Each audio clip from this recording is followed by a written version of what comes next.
Sir, ಈಗ RSS ಸ್ವಯಂ ಸಹಾಯಕ ಸಂಘಟನೆ ಏನಿದೆ, ಸ್ವಯಂ ಸೇವಕ ಸಂಘಟನೆ ಏನಿದೆ, ಇದೊಂದು ಜಾಗತಿಕ ಭಯೋತ್ಪಾದಕ ಸಂಘ. ಮೊದಲನೇದಾಗಿ ತಿಳ್ಕೊಳ್ಳಿ. ಅವರು ಸಾರ್ವಜನಿಕ ಸ್ಥಳಗಳಲ್ಲಿ ಬೈಠಕ್ ಮಾಡುವಂಥ ಒಂದು ಪ್ರಮೇಯವೇ ಇಲ್ಲ. ಯಾಕಂತಂದರೆ ಇವರ ಸಾಧನೆ ಏನು? 1947ರ ಸ್ವತಂತ್ರ ಸಂಗ್ರಾಮ, ನಾವು 1947ರಲ್ಲಿ ನಾವು ಸ್ವತಂತ್ರವನ್ನು ಗಳಿಸ್ಕೊಳ್ತೀವಿ. 1925ರಲ್ಲಿ RSS ಸ್ಥಾಪನೆ ಆಗ್ತದೆ. ಇದಕ್ಕೂ ಮೊದಲು ಹಿಂದೂ ಮಹಾಸಭಾ ಇರ್ತದೆ. ಹಿಂದೂ ಮಹಾಸಭಾ ಕೂಡ ನಮ್ಮ ದೇಶದ ಸ್ವತಂತ್ರ ಸಂಘಟನೆಗೆ ಅಥವಾ ಸ್ವತಂತ್ರ ಸಂಗ್ರಾಮಕ್ಕೆ ಯಾವುದೇ ಕೊಡುಗೆ ನೀಡಿಲ್ಲ. 1942ರ ಕ್ವಿಟ್ ಇಂಡಿಯಾ ಮೂವ್ಮೆಂಟಲ್ಲಿ RSS ಮತ್ತು ನಿಮ್ಮ ಹಿಂದೂ ಮಹಾಸಭಾ ಏನು ಮಾಡಿದೆ, ಭಾರತ ದೇಶಕ್ಕೆ ಏನೂ ಅವಕಾಶ ಕೊಡಲಿಲ್ಲ, ಸಪೋರ್ಟ್ ಮಾಡಲಿಲ್ಲ.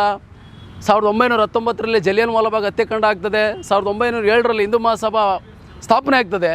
ಅದು ಕೂಡ ನಮ್ಮ ಭಾರತೀಯರಿಗೆ ನೆರವಾಗಲಿಲ್ಲ. ಇದೊಂದು ಭಯೋತ್ಪಾದಕ ಸಂಘಟನೆ. ಇದಕ್ಕೆ ಒಬ್ಬ ತಂದೆಗಳೇ ಇಲ್ಲ. ಯಾಕಂದರೆ ಬ್ರಿಟಿಷರ ಬೂಟು ನೆಕ್ಕುವಂಥ ಸಂಸ್ಕೃತಿಯನ್ನು ಪಾಲಿಸಿದಂಥ RSS ಈ ದೇಶಕ್ಕೆ ಯಾವುದೇ ಕೊಡುಗೆಗಳನ್ನು ನೀಡಲಿಲ್ಲ. ಮೊದಲು ಜಮೀನ್ದಾರಿ ಪದ್ಧತಿ, ಕಾಯಂ ಗುತ್ತಜಾರಿ ಪದ್ಧತಿಗಳ ಮೂಲಕ ಈ ಬಂಡವಾಳಶಾಹಿಗಳು, ಜಮೀನ್ದಾರಿ ಶಾಹಿಗಳು ಏನು ಮಾಡ್ತಿದ್ರು, ಸಾಮಾನ್ಯ ರೈತರ ತೆರಿಗೆಗಳನ್ನು ಇದೇ RSSನವರು ತೆಗೆದುಕೊಂಡು ಬ್ರಿಟಿಷರುಗಳಿಗೆ ಕೊಟ್ಟು ತಾನು ಜೀವನ ಮಾಡ್ತಿತ್ತು. ಇಂಥ RSSಯಿಂದ ಈ ಭಾರತದ ಭವಿಷ್ಯಕ್ಕೆ ಯಾವುದೇ ಥರದ ಕೊಡುಗೆ ಇಲ್ಲ. ನಿಮಗೆಲ್ಲ ಗೊತ್ತಿರ್ಬೋದು, ಈ RSSಗೆ ಒಬ್ಬ ರಾಷ್ಟ್ರೀಯ ನಾಯಕ ಇಲ್ಲ. ಮಾತಿದ್ರೆ ಸಾವರ್ಕರ್ ಅಂತಾರೆ, ಈಗ ಡಾಕ್ಟರ್ BR ಅಂಬೇಡ್ಕರ್ ಅಂತ ಹೇಳ್ತಾರೆ, ಚಂದ್ರಶೇಖರ್ ಆಜಾದ್ ಅಂತಾರೆ, ಭಗತ್ ಸಿಂಗ್ ಅಂತಾರೆ, ಈಗ ಸುಭಾಷ್ ಚಂದ್ರ ಬೋಸ್ ಅಂತಾರೆ, ಸರ್ದಾರ್ ವಲ್ಲಭಾಯ್ ಪಟೇಲ್ ಅಂತಾರೆ. ಸರ್ದಾರ್ ವಲ್ಲಭಾಯ್ ಪಟೇಲ್ RSSಗಳ ಅಪ್ಪ, is A father of RSS.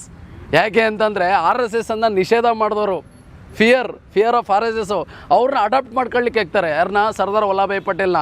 ಇಂಥ RSS ಸಂಸ್ಥೆ ಈ ದೇಶದ ಹೊಣೆಗಾರಿಕೆ ಮತ್ತು ಈ ದೇಶದಲ್ಲಿರುವಂಥ ಅಲ್ಪಸಂಖ್ಯಾತರ ವಿರುದ್ಧವಾಗಿ, ಹಿಂದುಳಿದ ಪರರ ವಿರುದ್ಧವಾಗಿ ಮತ್ತು ತಳ ಸಮುದಾಯದ ವಿರುದ್ಧವಾಗಿ ಮಾಡಿರುವಂಥ ಒಂದು RSS ಸಂಘಟನೆ.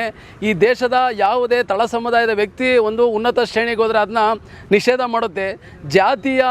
ಜಾತಿ ಅಂತ ತೆಗೆದುಕೊಂಡು ಈ ದೇಶದ ತಳ ಸಮುದಾಯವನ್ನು ಏನು ಮಾಡುತ್ತೆ, ದ್ವೇಷ ಮಾಡುತ್ತೆ. ಆದ್ದರಿಂದ ಈ RSS ಒಂದು ಸಂಘಟನೆ ಈ ದೇಶಕ್ಕೆ ಯಾವುದೇ ಕೊಡುಗೆಗಳನ್ನು ನೀಡದೇ ಇರೋದರಿಂದ, ಯಾವುದೇ ದೇಶದ ಸ್ವತಂತ್ರ ಸಂಘಟನೆಗಳಲ್ಲಿ ಭಾಗವಹಿಸದೇ ಇರೋದರಿಂದ, ಸದಾ ಈ ದೇಶದ ಮೇಲೆ ಮತ್ಸರ ಮತ್ತು ಹಿಂದುಳಿದವರ ಪರ ನಿಷ್ಠೂರವಾದಿಯಾಗಿರೋದ್ರಿಂದ ಅಥವಾ ಕೆಟ್ಟ ಆಚರಣೆಗಳನ್ನು ಪಾಲನೆ ಮಾಡೋದ್ರಿಂದ ಈ ದೇಶದಲ್ಲಿ ಸಂಪೂರ್ಣವಾಗಿ RSSನ್ನು ನಾವು ನಿಷೇಧ ಮಾಡಬೇಕು.